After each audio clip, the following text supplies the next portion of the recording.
Hello, I'm Sharon. And I'm Wendy. Welcome Welcome to to Brown Brown Space. Space.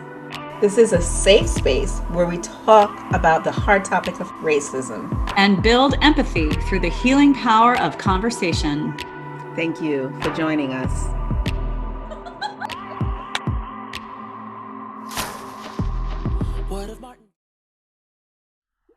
Good morning! Good morning. Good morning. Good morning, favorite person number one. Good morning, favorite person number two. Favorite person number one, simply because it's my beautiful, beautiful daughter, Kaliah Henton-Jones, Thank you, Mother. and extended family sister, Wendy. Woke Wendy. No, Wendy. Woke Wendy, right. Gotta love her. Book Wendy's like constantly waking up. It's constant. It's exhausting sometimes, but it's like, wow, But necessary. She's very, necessary. very necessary. Yeah, it's a practice. Yeah. It's not an event. Mm-hmm. Yeah. Mm-hmm. It's life. It's living. It's organic, and it should become a way of life without even thinking about it. Yeah. Yes, the constant exploration, and I mean, suddenly like, wow, this is you ladies are my tribe. I feel so loved right now and so included. And part of it is because we've been watching these TED Talks either together or separately and sharing them. And we have this common thought right now. And I'm excited to explore that with you today. Yeah, so am I. So am I. This is a very exciting conversation to have. I definitely think that more conversations with less polarization Mhm. is more helpful and more useful than conversations that separate us. So, Yeah. it's good for us to get a learning and then get a moving, you know, get a moving. Yeah. So, Kalia, you shared with us this amazing TED Talk that we all just watched together. Yeah. I wrote his name down. John Bwen, I think. Bwen Uh-huh. or Bwen. The lie that invented racism. Hmm. The lie that invented racism. That just caught me right there. Yeah. You know, as I was watching it and I started to think about what he was saying, he started out by saying how amazing advocates, his parents were amazing advocates as far as being aware and being culturally open and active to the things that matter to the human race, right? Hmm. And the thing is, he grew up in that, but it was not until he was in his middle age that he woke up and decided to start to live it and take action. So I was about to share with you the fact that I'm in front of, and so are you, Wendy, a lot of Gen Zs because of what we do, right? And whenever the subject of race or diversity comes up, there is almost this feeling of that doesn't include us. It's a new day. We're different. We don't think like that anymore. Hmm. And there's always something inside of me that goes, but look around you. How engaged are you with what has to happen Mhm. to make sure that what is out there that you're saying that is not us, we're different now? What are you doing?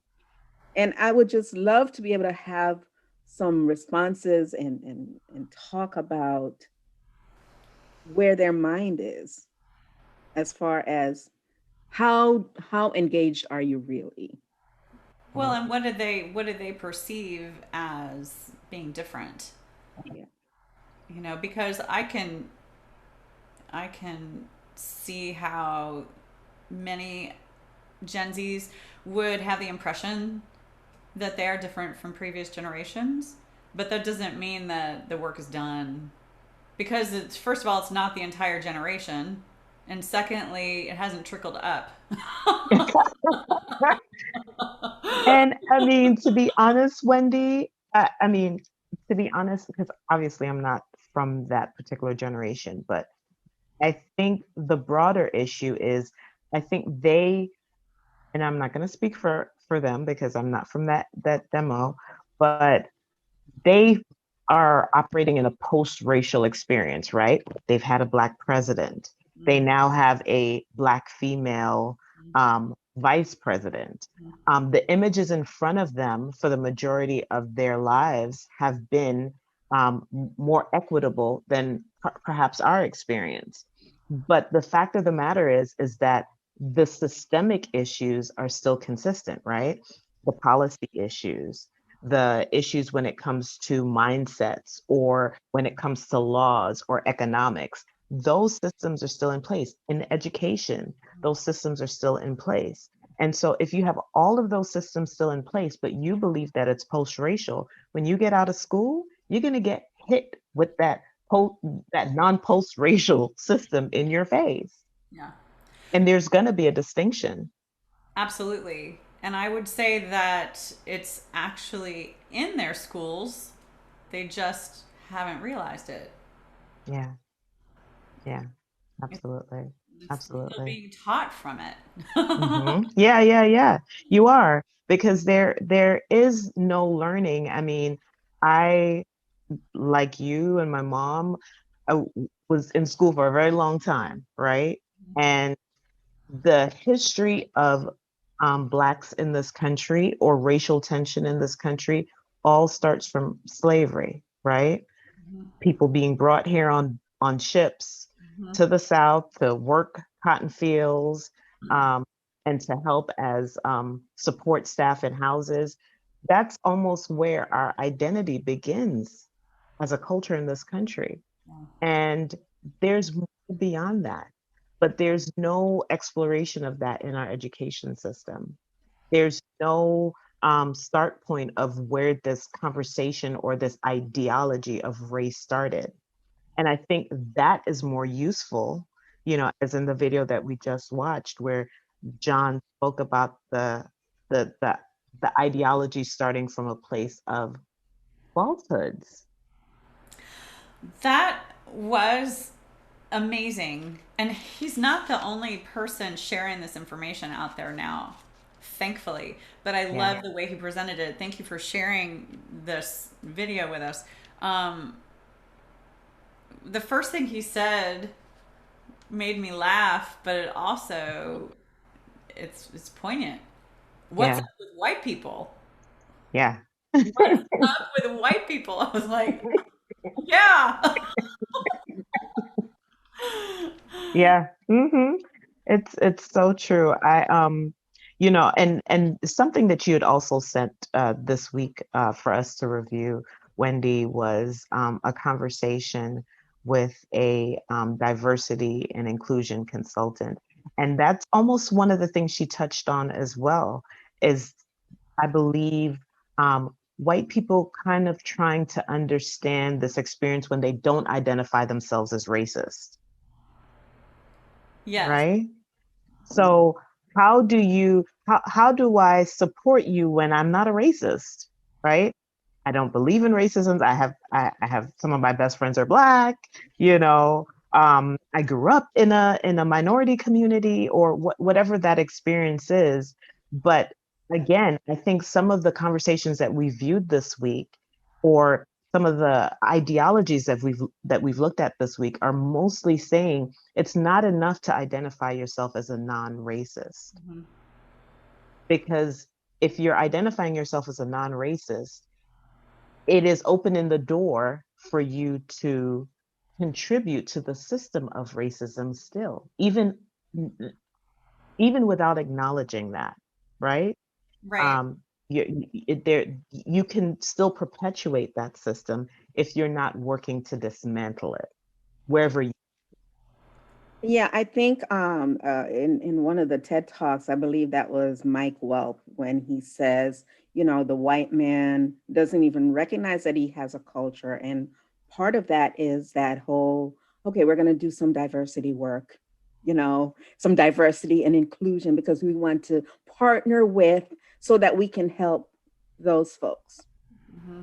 The partnership is not about helping us as a collective or as a human race, but the partnership is we're doing this because we want to help those folks and benefit those folks. Mm-hmm. But Yeah. it benefits everybody, Yeah. right? So it's that mindset again.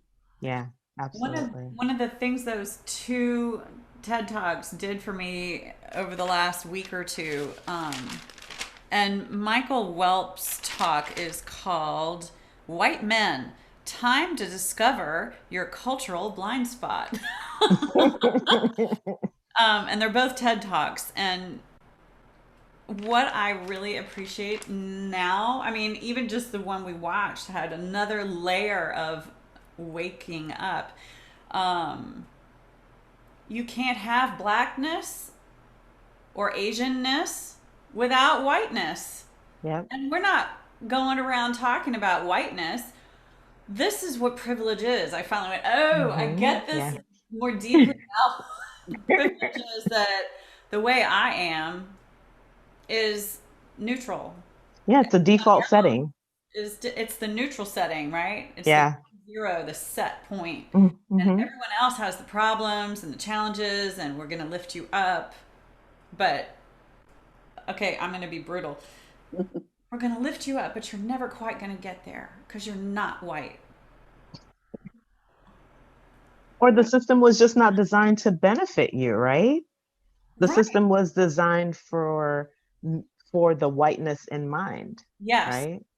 And So yeah, whiteness was made to be the set point, the take it for granted, the status quo, the thing that take no it or one, leave it. you can't even achieve equality then. It's unachievable if one skin color is put on that pedestal. So what was the lie? Do you want to talk about, you want to blow the lie out of the water? One of the things that really fascinated me, has fascinated me, is that the whole idea or thought of racism is not even as, because I've heard even, people of African descent say, oh, racism was always around. Oh, it was always, if you go back and look, but really, historically speaking, the thought of racism and racial inequities at the at someone else's expense so that I could profit from it. Mm. It's only like 500 years old, if that much. Yeah. Yeah. I mean, slavery has always been around. I mean, it's scripture, right? Yeah. I think most cultures, I'm sorry, have benefited from having some form of indentured servitude, Mhm. right? Right. Um, but in terms of someone losing their human right, their dignity, their ability to earn um, a a, a, a, a decent wage for their work, Mhm. that was taken away, I believe, at the start of this trade. And it has empowered empires, it has propped up, countries, it has, built wealth for societies. Mhm. And the people who were the ones who brought this system or allowed the system of wealth to be perpetuated by virtue of their labor, they have not gained anything from it, right? They're still considered second class. Their Mhm. color continues to be an issue. Mhm. Um, and as Wendy was saying, this big lie, this the original big lie, not the one that we learned about this year, but the original big lie, um, was that people from Africa were less than. Mhm. And so therefore, because they were less than, it gave some people in their mind's eye the right to go and take people and make them commodities Mhm. to establish their wealth. And that's a lie. It's a lie. And as we all know, and in our learnings, that we are one race. We are the human race, right? The conversation of us being white or black or Asian, Latino, Native, it just depends on how far from the equator you moved, Right. right? Right. And Exactly. so it doesn't affect your mental ability, your physical capacity, your ability to make impact in this world. It's just color. It's so good to know we are all a part of one race, the human race. And it's time to get rid of the guilt and to start to embrace each other. Join us for part 2 of this 3-part conversation. You've been watching Brown Space with Sharon and Wendy. It's been so great talking and sharing here today. We look forward to your comments below, or you can email us at brownspace2020@gmail.com. Remember, you are the light that gives light to the world.